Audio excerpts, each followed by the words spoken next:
The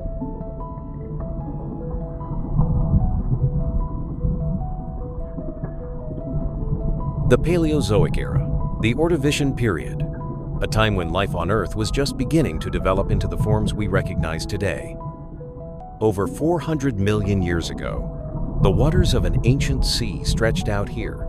Under the rays of a prehistoric sun, life was emerging and evolving, its traces now found only in stone. There were no humans, nor any familiar animals or plants yet, just the sea, its inhabitants, and the slow passage of time. Here, in the Leningrad region of Russia, at the intersection of ancient forests and scenic rivers, lie some of our planet's most ancient traces of life. Among them are the remains of trilobites, some of the most enigmatic and ancient inhabitants of the primordial seas. These creatures existed for hundreds of millions of years before vanishing, leaving behind their fossilized shells in the limestone we can still find today. We're going to search for these traces, to touch one of the earliest chapters in the history of life on Earth. Hello everyone, you're on the Hobby Paleontologist channel. My name is Ilya, and today I've traveled far from home to film another paleontology video for you. We are currently Vyacheslav. Where are we right now? Not far from St. Petersburg, in a quarry that cuts into Ordovician period rock layers, dating back 450 million years. So, today I've come to visit a local paleontologist, Vyacheslav, who promised to show me where to find complete trilobites in this quarry. I should mention that in the Samara region, where I'm from, trilobites are almost impossible to find. But here they're extremely abundant. That's why Vyacheslav, the other members of this expedition, and I are going to try and find some cool trilobites today, and of course other representatives of the Ordovician fauna. I think this video is going to be really interesting. Don't go away, let's get started.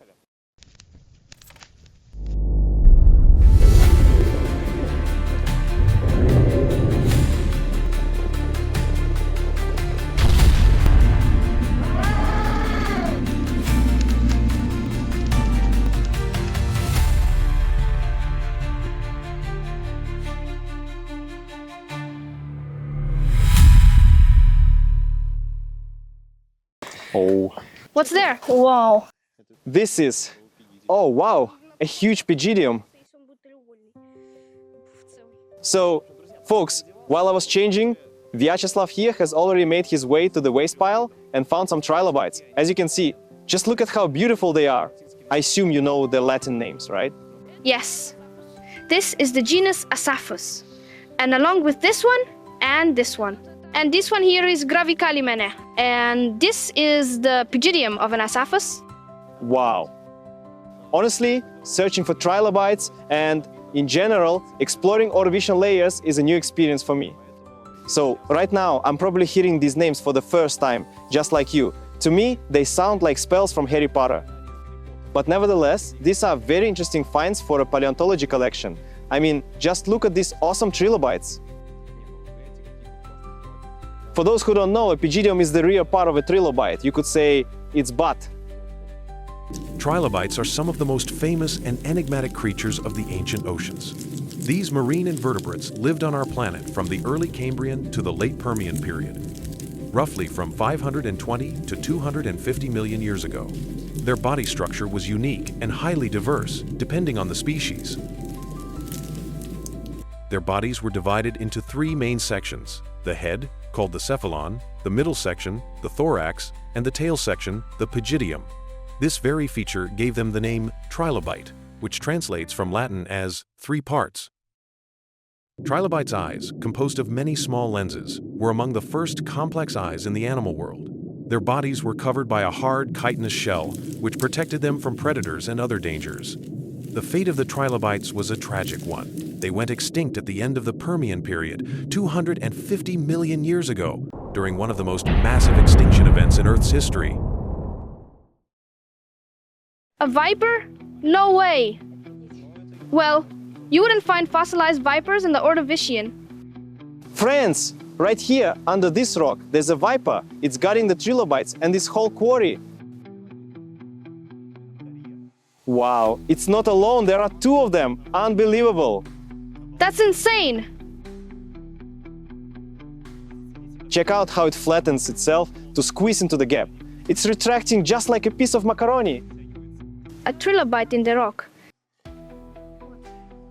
Sometimes they're just lying around at your feet. Other times you have to carefully extract them from the stone. There was a piece of pygidium here, but it was cracked. You see, sometimes you can find them in these kinds of fractures. So I tapped around it and removed it, but unfortunately it didn't come out as a whole plate. Now let's try again. Maybe we'll have better luck.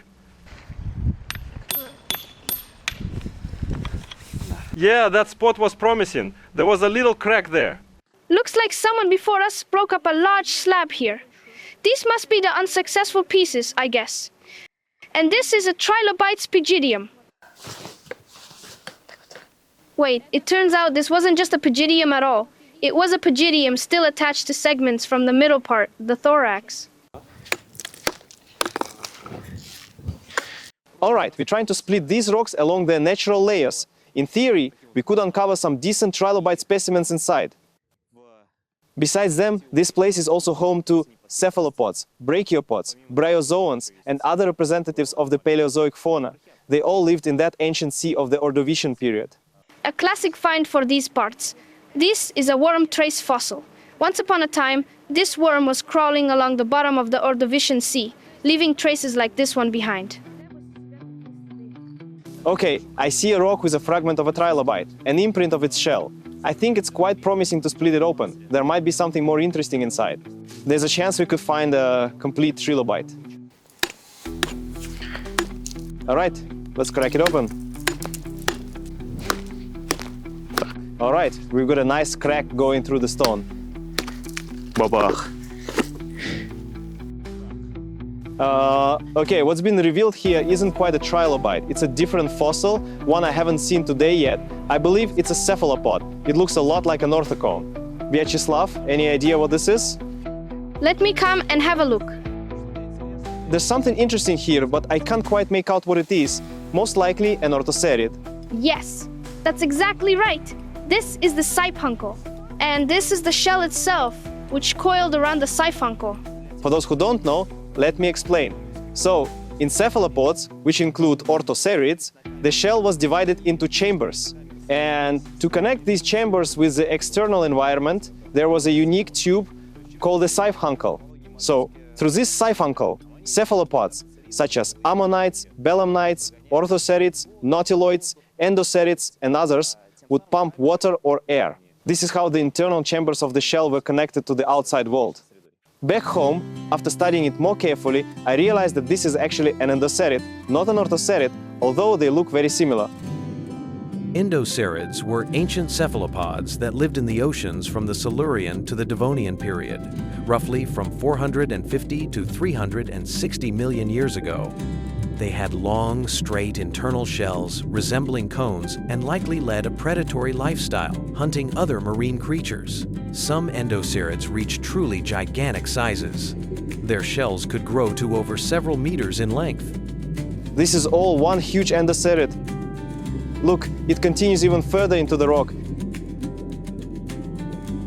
And it starts somewhere around here. Unbelievable. Orthocerids, which are easily confused with endocerids, were also ancient cephalopods, but they existed for a longer time from the Ordovician to the Triassic. Their shells were also straight and elongated. However, unlike endocerids, they were generally smaller and had a simpler internal structure. The siphuncles in particular differed significantly. In orthocerids, they were thin and simple, while in endocerids, they were massive and complex. Additionally, it's believed that orthocerids had a less active lifestyle compared to the powerful predatory endocerids. Despite these differences, they are all ancient relatives of modern squids, cuttlefish, and octopuses, the very cephalopods that still inhabit our seas and oceans today.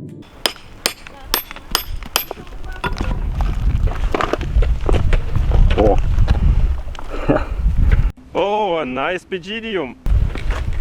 Actually, it's a whole cluster of pygidia. Here's the chitin, an imprint. It all goes inside, but this is most likely just one half of a trilobite. Wow, a piece of the chitin is still right here. Unfortunately, they sometimes split like this. Sometimes you open a rock and find several of them inside. You get this beautiful plate, very aesthetic and convenient for preparation. But this time, no such luck.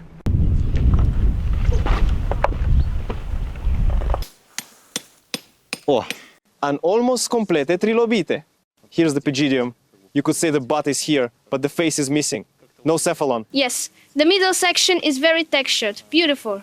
I've stumbled upon venomous snakes, yet again. Here in St. Petersburg, it's still early spring. It's much warmer back in Samara. So, these vipers, it seems, have only just begun to wake up. They're in their mating season right now, and they've split up into pairs, you could say, occupying various bushes and, well, showing affection. Just look at how quickly they slithered away. And now they've emerged from the other side of the rock. And how did you even get down there? Whoa! Dangerous! I've got 2 trilobite specimens right here. Here's the thing. Trilobites' eyes were originally mineralized during their lifetime.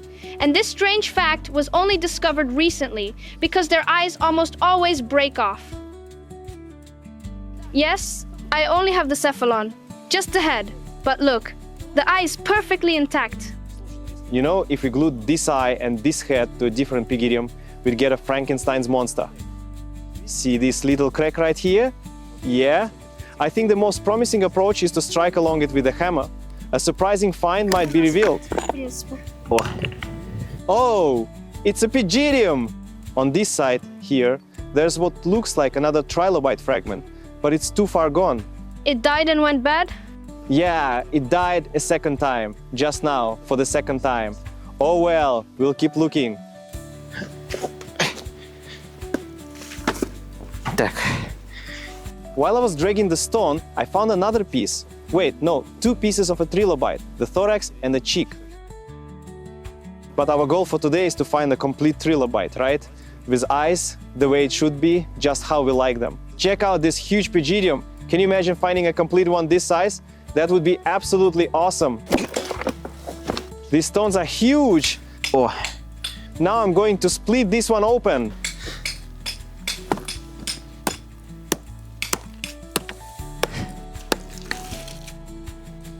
Nothing in this one.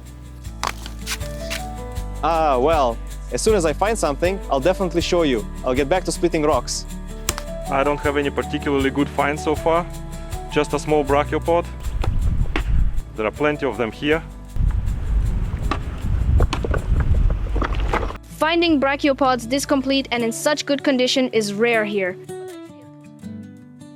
You could tap around it a little to keep it from falling apart, but there's a risk of damaging the find. What do we have here? A brachiopod. Ah, a brachiopod. They're rarely found as complete and intact around here. Brachiopods are marine animals with hard shells that first appeared over 500 million years ago. The name brachiopod comes from the Latin brachio, meaning arm, and pod, meaning foot, translating to arm-footed animal. This is because brachiopods have a pair of limbs inside their shells that function like arms, supporting a luphophore, a special feeding organ, while a stalk-like pedicle anchors them to the seafloor. Due to mass extinctions, most brachiopods disappeared by the end of the Mesozoic era. However, rare populations still exist today, making them living fossils. While they may look like bivalve mollusks, their shells are made of 2 asymmetrical valves, unlike the symmetrical shells of bivalves.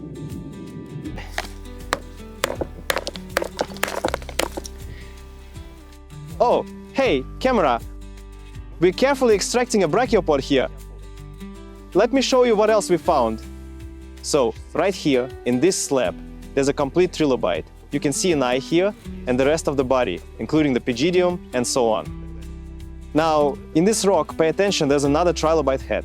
I don't know what's inside. And why didn't I start extracting it here? Because its shell is extremely fragile. When I see a promising specimen like this, the best practice is to take the whole block home and prepare it there with special equipment. Otherwise, it would just fall apart right here.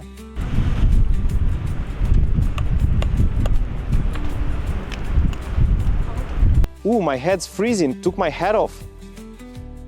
So, we're basically surviving here in the Ordovician quarry, where the trilobites are, well, you know, a bit like spoiled seafood that's been sitting around for 450 million years.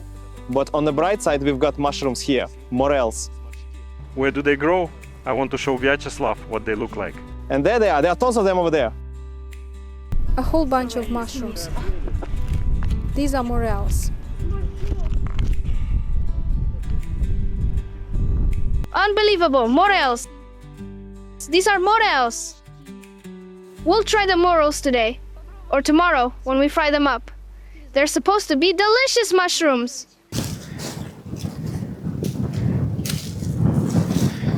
Awesome, we've gathered just enough morels for one good fry-up. There! We've got dinner for tonight!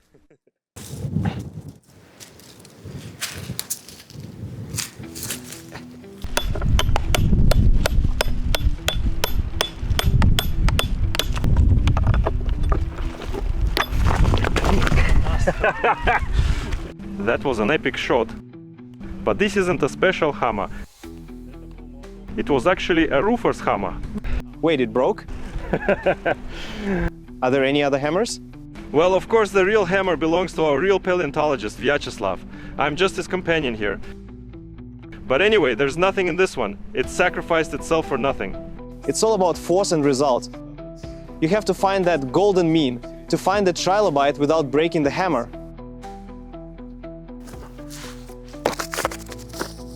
Is that all? I was expecting more.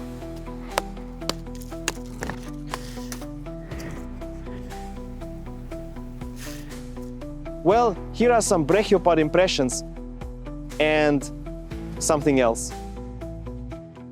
Fossils are known to me. It's my first time here, so it's quite difficult for me to orient myself and figure out what's what. You can see the color of the rock is different on this spot. That means we can tap here with a hammer. There, a crack has already appeared. Okay. Nothing in this one either. Well, I'll just tap away the rock around the pygidium and take it like this. There, a perfect specimen. That's the whole treasure.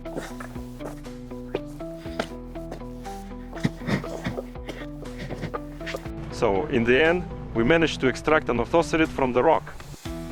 An endocerid. An endocerid? Yes, an endocerid. Wait, no, an orthocerid. Wait, is it an orthocerid after all? This part I didn't lie about. This part is true. But our specialist Vyacheslav knows best. I'm merely his In companion. orthocerids, the siphuncle is very fragile, while the shell is very robust. So, it is an orthocerid after all. There, we managed to extract a cool orthocerid. I actually have one like this in my collection already. Well, then this one goes into our collection. So far, I only have endocerids in my collection, no orthocerids. So this will be the first orthocone in the museum. Awesome. Are we taking this one? What is it? A piece of Brachopod. Nah, I don't think we need a fragment. But I do have a whole one like this. We don't need Pygidia. What about this piece? Are we taking it? Taking it. We're definitely taking this one. This is an Elaeanus trilobite. We're definitely taking this one. Elaeanus? Yes, the trilobite Elaeanus. And what about these brachiopods? Are you going to take them or not? I will take this brachiopod. It's a double valve here. See? Here's the first valve and the second one. I'll just carefully detach it now to get it out properly. People will say later that Ilya is being irresponsible, promoting rock splitting without safety glasses. Yes. Yeah, haters will come up with anything to slander a person. This is what we need and this is what we don't.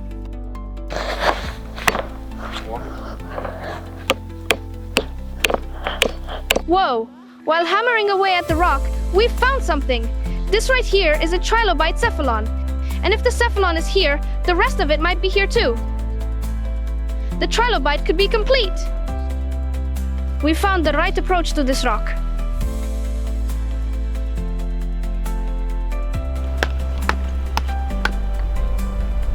Check this out, Vyacheslav. Now, this is what made the trip worthwhile. A perfectly intact trilobite. Well, not perfectly intact. It's missing a small piece of chitin here, but it is a trilobite. This is what we came here for. Somehow, as always, at the very last moment, we found exactly what we needed. Of course, part of the eye is missing because it was a very fragile part of their body. The eyes often break off. Now let's check the counterpart. Maybe there are some other trilobite traces there. but extracting them would be quite difficult, even if they are there.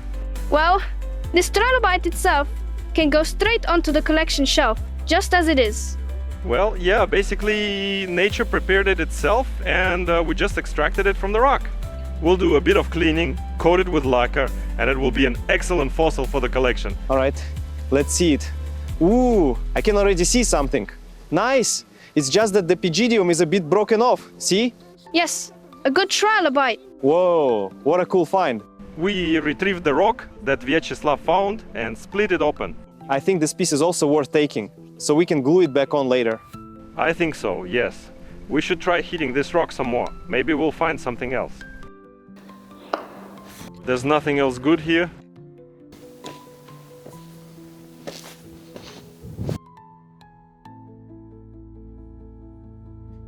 I'm packing the finds into the trunk. In the end, the most promising one, in my opinion, is this trilobite right here. It needs to be carefully cleaned of the rock and it will make a fantastic museum specimen. I won't even extract it from this slab. I'll put it in the trunk just as it is.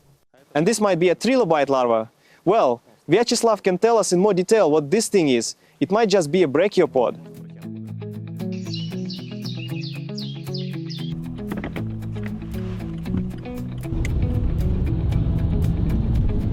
We decided to change our search location. From the limestone quarry, we moved on to the bank of the Volkhov river. The landscape became more natural.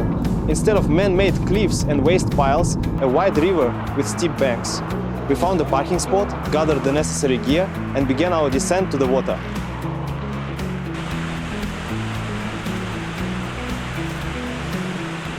So, we are now at a new location. This is the bank of the Volkhov river, and they say you can also find a lot of fossilized Ordovician fauna here, including trilobites, orthocerids, and so on. Let's search.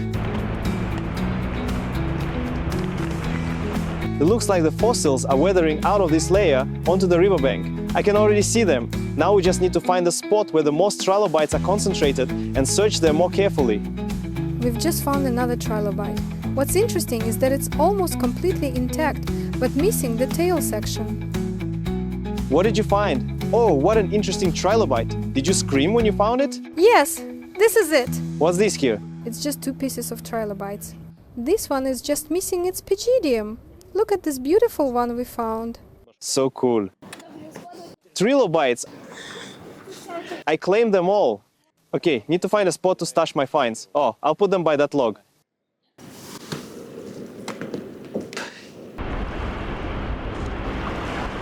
A 100 years ago, on the Volkhov River, people dreamed of building a hydroelectric power plant, and as you can see, they built it.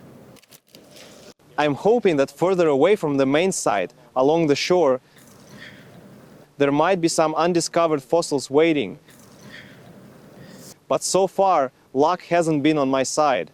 Here I found some round thing. Most likely it's a cystoid. Now I'll try to extract it from the rock. Oh. I found a trilobite.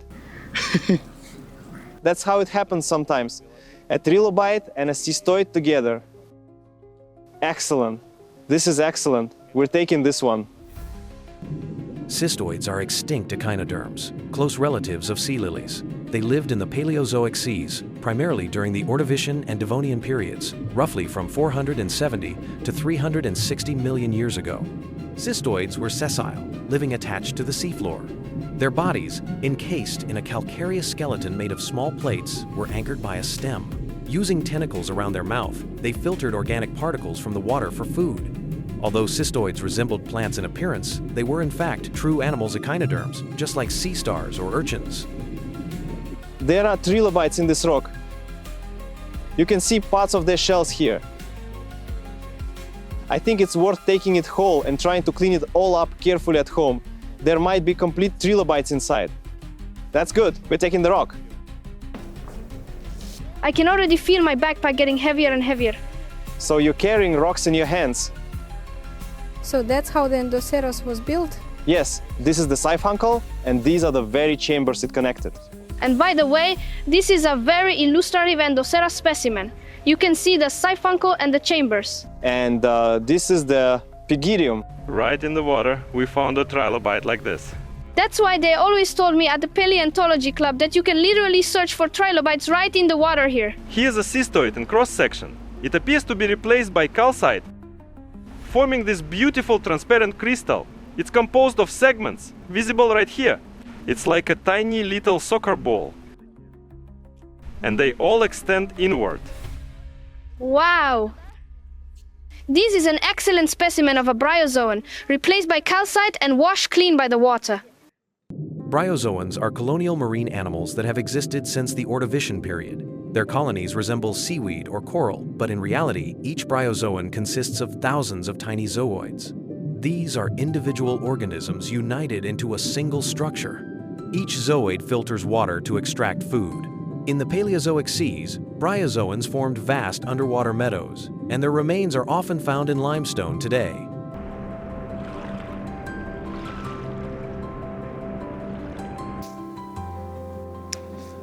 A water-worn trilobite. Oh, a trilobite! Not quite complete, but in fairly good preservation. For this shoreline, a trilobite in such condition is rare. We'll definitely take this one for the collection. This is a very rare fossil for our localities. It's called a blastoid or a sea bud. It's a type of sea bladder or cystoid that develop these little plates. A complete blastoid calyx in the Leningrad region is an enormous rarity. Here, they can only be found on the banks of the Volkhov river. Well, yes, it's almost complete. Well, why almost complete? Look, see? It was found right in the water. Whoa, a foam party all along the shore here. Right now I'm walking around, picking up trilobite fragments and just tossing them right into the water like this. I won't be collecting all of this because the entire shore is littered with trilobite fragments. If I found something like this in the Samara region, I would of course take it all. The thing is, it's all about rarity. These are local Ordovician period rocks. They contain in principle a huge amount of trilobite fragments as well as fragments of other fauna. And only complete specimens, which are suitable for museums, collections and so on, hold any value here, so don't be cross with me. If I pick up a piece of trilobite and throw it in the water, that's the perfect place for it. So, I went almost all the way to that bridge, and along that stretch, there were the 3 coolest finds. Here they are! This one is the coolest. A trilobite, a rugose coral that had just appeared back then, and a little dog.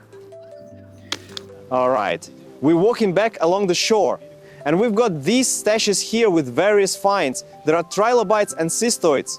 Well, the most interesting of all is probably this trilobite right here. It's complete, but I'm not sure if the shell itself is preserved. It's more like a kind of cast that formed. Oh, Wow, a beautiful trilobite you found. just without the cephalon, without its head. Apparently, it was just too hardcore back in the Ordovician period. It was reckless and ended up losing its head.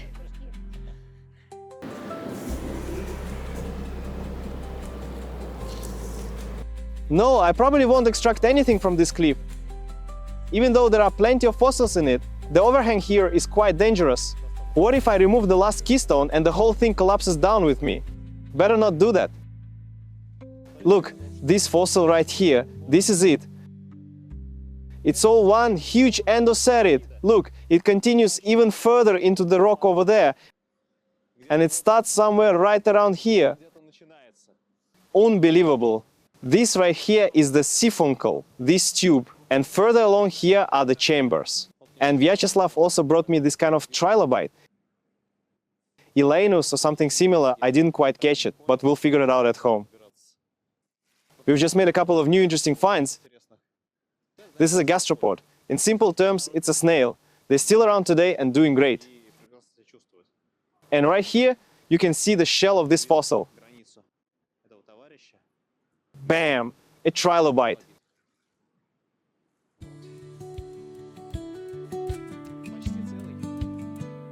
In good condition, but not fully complete.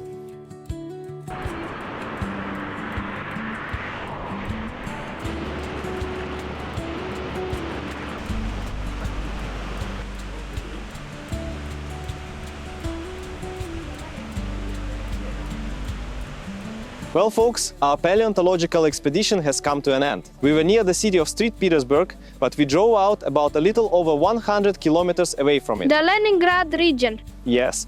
Today we had a very successful search for trilobites, cystoids, endocerids. Yes. What else did we find? Orthocerids. Well, overall, this is everything we found and collected today.